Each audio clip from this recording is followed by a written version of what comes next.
This episode is brought to you by freedadcourse.com. You are always one conversation away from changing your life, and the power of hello is something that I subscribe to every single day, and I'm always saying hello to new people everywhere I go. Increasing your opportunity, increasing your connection, and getting access to the solutions to the problems that you are facing, whether you're on active duty or just beginning your veteran transition or even transitioning out for 20 years.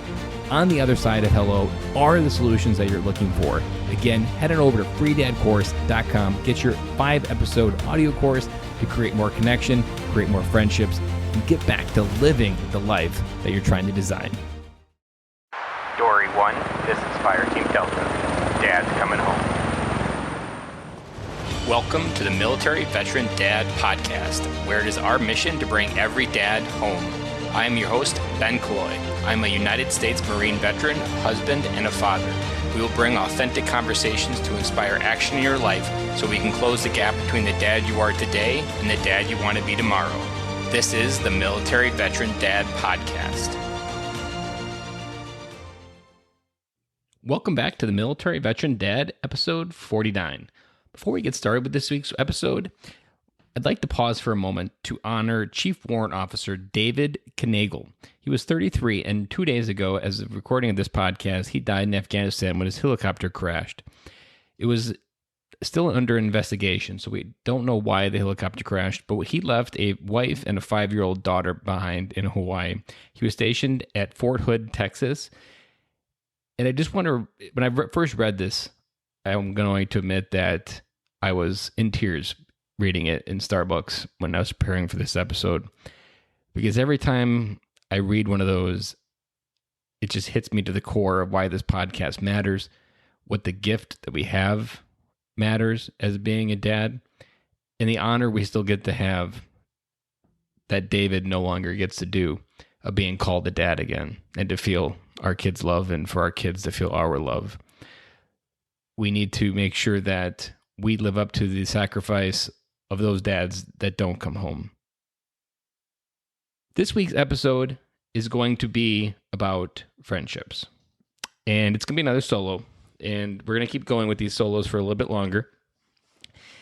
And friendships is something I've talked about in the podcast, but I feel like we've really only touched on it on the surface level. I talk about it here and there, but never really have deep dived. Well, today, it's your lucky day. We're going deep. So friendships for me, if you've been a long-time listener, you've probably heard me tell a few stories that growing up, I didn't have a lot of friends.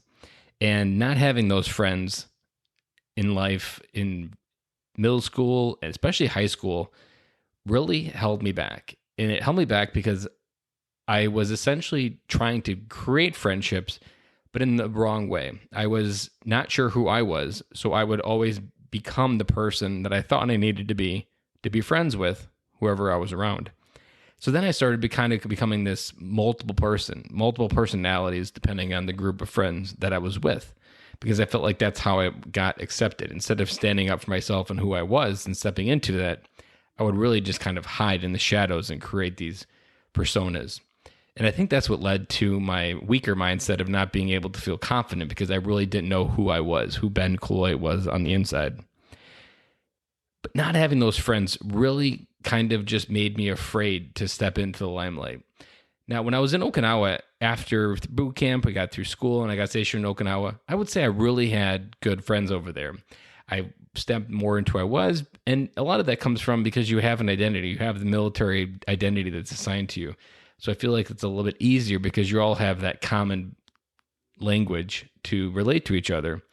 And also on the island, there was something special that happens because you're kind of all on the same island. So you're all in it together. You're all separated from family. You're all there alone sometimes. And all you got is each other. So it kind of builds the friendship and the brotherhood up a little bit more. But man, once I transitioned back from Okinawa after living there for 3 years, I kind of went right back into the same rut. I really became isolated again. I got out of the military. I got an apartment. I got a job. I lived in that apartment alone for almost probably 6 months before my current wife decided to move in with me. It was just, actually probably a little bit longer, probably like 8 months, but it was just a really lonely time for me. And I had one friend out there it's always been my friend, but that was it. And I just really felt this scared, alone man. And that was I was probably the age of 24 or 25 at that time. But friendships, now on the other side. So if we fast forward a little bit, got married, became a father, all through this time still having very few friends that I could call friends and count on. It probably wasn't until I think I was like 32 that I started to take the tide and started to make more friends. But really, this kind of all hit rock bottom when I hit 30. So when I hit 30, I essentially hit my first midlife crisis. And essentially, my midlife crisis was that I was going to reach the end of my life, and there wasn't going to be anybody there at the end to say nice things.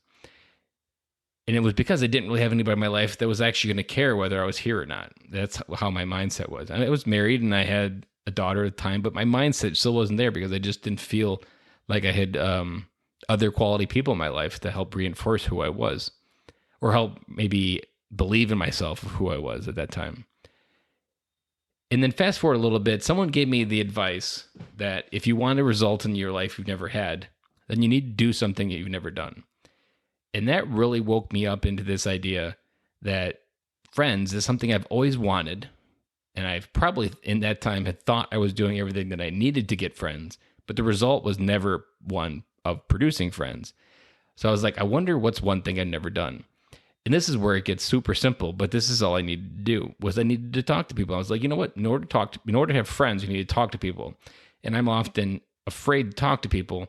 And it was often relating back to kind of a failed dating career in high school, that I was always afraid of that rejection from a girl. And every person I would go up and talk to was a high school girl that was going to say no, even though it was a man or a woman, doesn't matter. That image was still in my mind of being rejected, that feeling, so I would avoid it. So then I started talking to dads at the park. It felt safe. I was there with my kids at the park. The other dads were there. And I always wanted to say hello, but I was like, they just probably want to play with their kids and enjoy the rest of the night. They probably had a long day at work. And then one day after getting this advice, I really framed it and said, you know what? F it. I'm going to say hello. Turns out it was an amazing conversation and they were looking forward to talking to someone. They were just really waiting for someone to go first.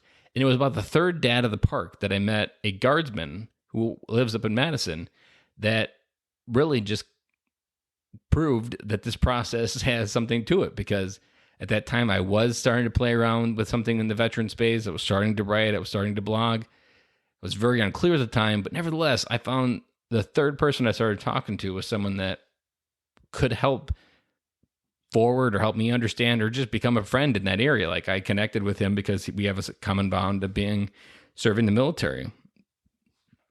And that really kind of took the very first steps to prove this idea of talking to people.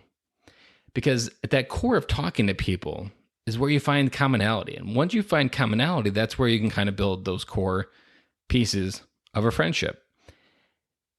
And what I didn't realize at the time was how much that whole idea of friendships was really holding me back in a lot of different areas. Because when you have strong friendships, that means that you have a strong identity.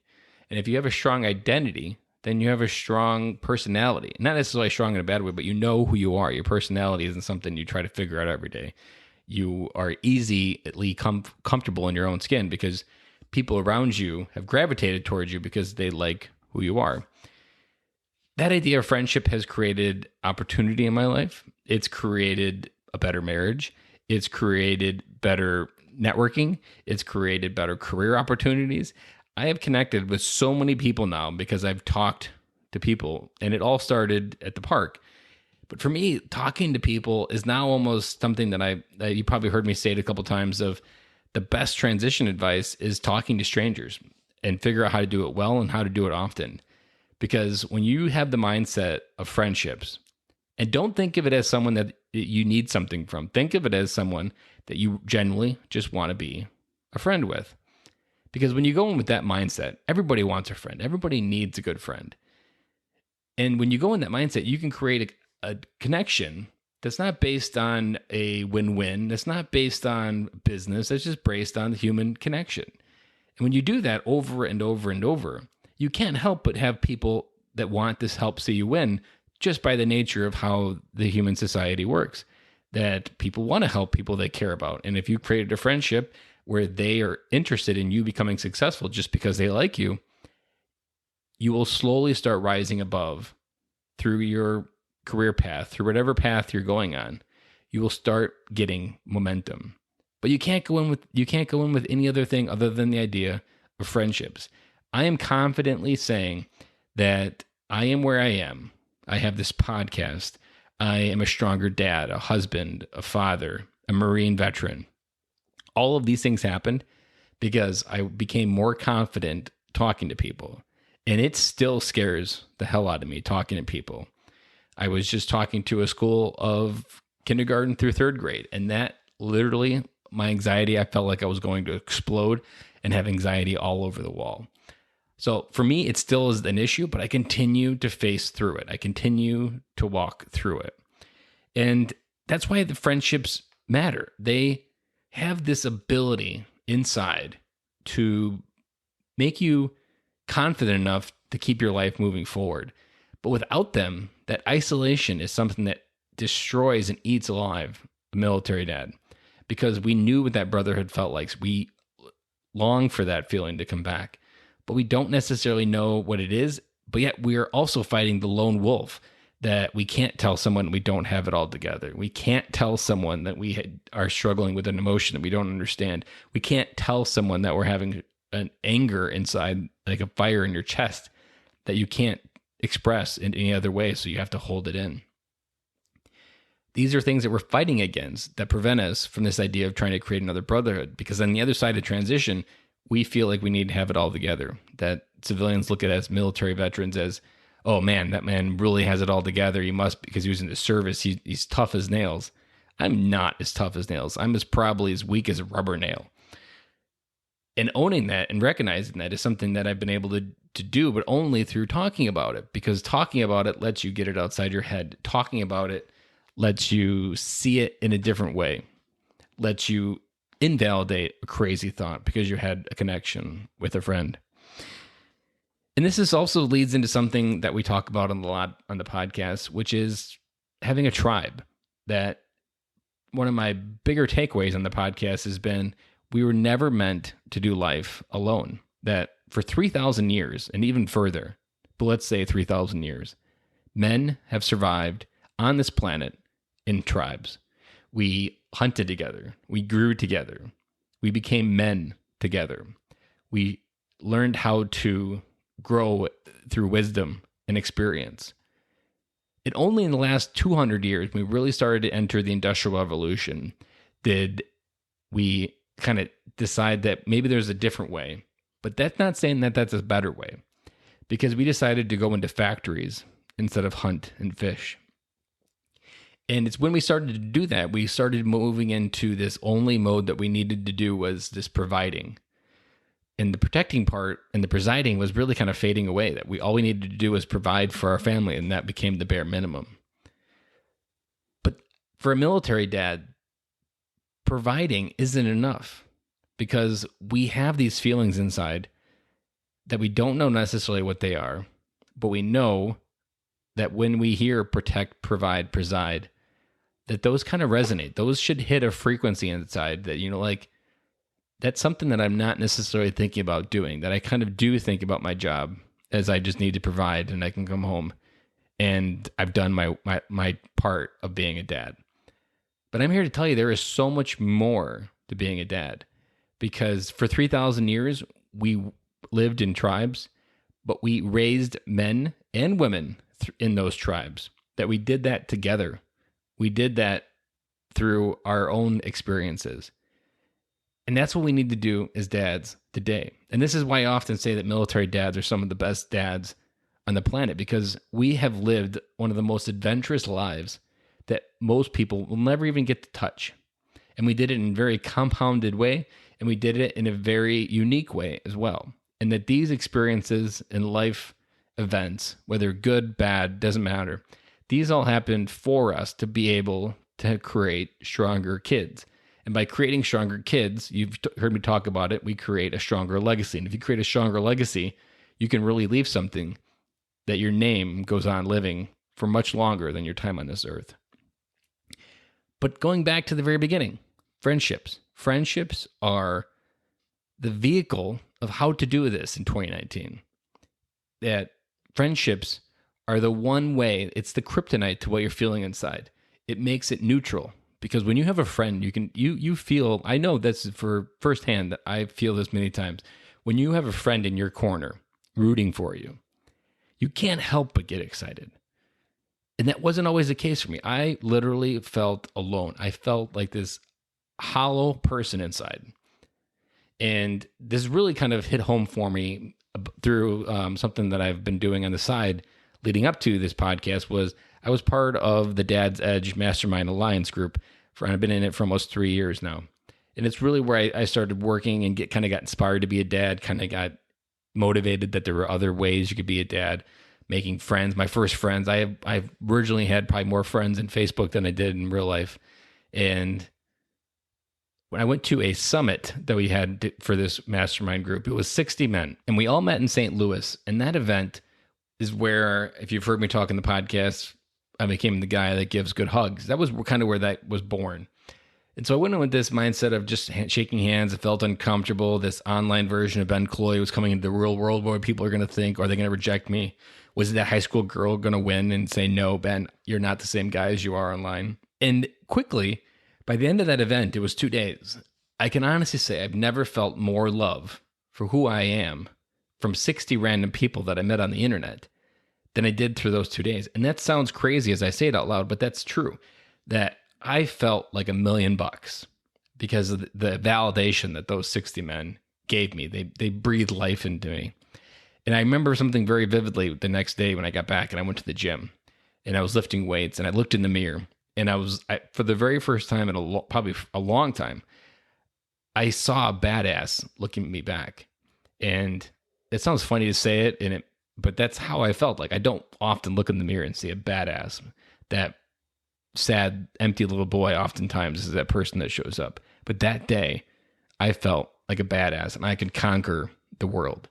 But that's because I just had a tribe that I followed and did life with in a very concentrated energy, helped me move my life forward. And I've done that retreat twice now, and it's 2 times has continued to breathe life back into me.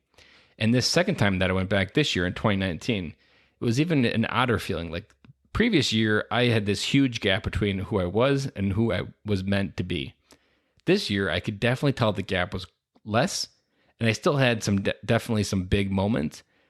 But at the same time, I felt like I was stepping closer and closer into my real purpose and just more into my real energy and the more real idea of who I am, who Ben Cloy is when he shows up in a conversation and in a friendship. And this idea of friendships is often, like I've said in the podcast, I don't have a product I sell, but I'm the friend I wish I had 5 years ago often for the people that reach out to me because I know what that feeling was like. I lived it. I was there.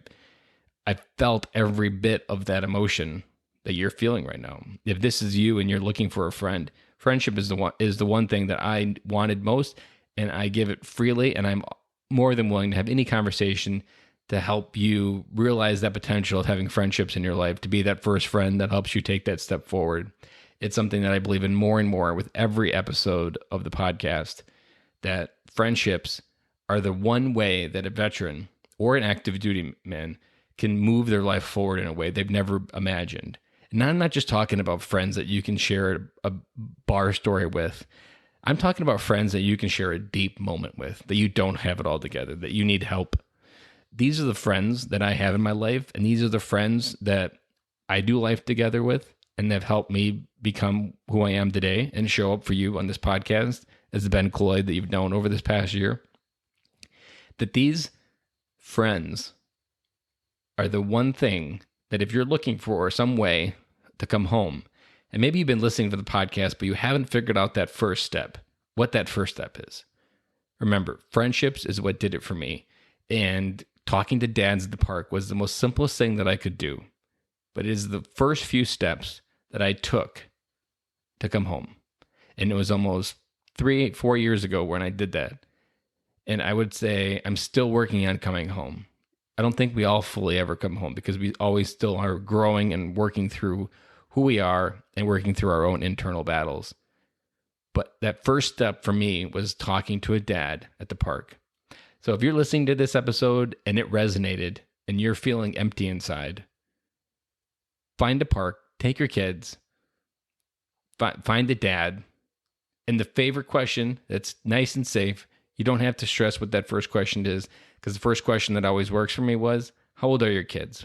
Ask that first question, opens them up like a can of worms, and you can quickly tell if they are someone that wants to have a conversation or not, and you'll quickly find out either maybe you part ways because it wasn't maybe he doesn't want a friend, and maybe he's still working through issues on his own. But generally, I would say 90% of the dads I said that to would always open up, and we'd have a great conversation. And you never know where those conversations are going. And this is why I lead my life through a mindset of this podcast and how I build this business, that I'm always one conversation away from something amazing coming to my life, and I'm going to miss 100% of those shots that I don't take. With that, I will sign off. Dads, this has been awesome. And remember, it's time to come home, because it's been too long for us to be away.